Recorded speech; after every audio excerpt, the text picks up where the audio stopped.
વાવ-થરાદ જિલ્લાના લાખણી તાલુકાના ભેમાજી ગોળિયા moral road પર આવેલા સુજલામ સુફલામ પુલ ઉપર ગુરુવારે ગેસ સિલિન્ડર લીકેજની ઘટના બની હતી. થરાદ નગરપાલિકા ફાયર બ્રિગેડને સમયસર કામગીરીને કારણે સંભવિત મોટી દુર્ઘટના ટળી હતી.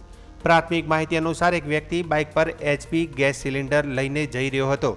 તે દરમિયાન સિલિન્ડરના નીચેના ભાગેથી ગેસ લીકેજ થવાનું શરૂ થયું હતું, જેના કારણે થોડા સમય માટે ચિંતાનો માહોલ જોવા મળ્યો હતો.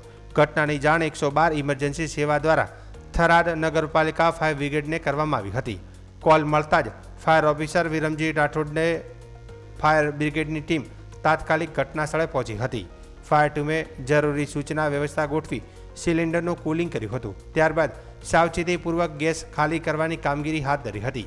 કામગીરી પૂર્ણ થયા બાદ સિલિન્ડરને તેના માલિક સાથે લાખણી સ્થિત સુંધેશ્વરી ગેસ એજન્સી ખાતે પરત મોકલી આપવામાં આવ્યો હતો. ફાયર ઓફિસર વિરમજી રાઠોડે ટેલિફોનિક વાતચીતમાં જણાવ્યું હતું કે આ ઘટનામાં કોઈ જાનહાનિ કે ઈજા થઈ નથી.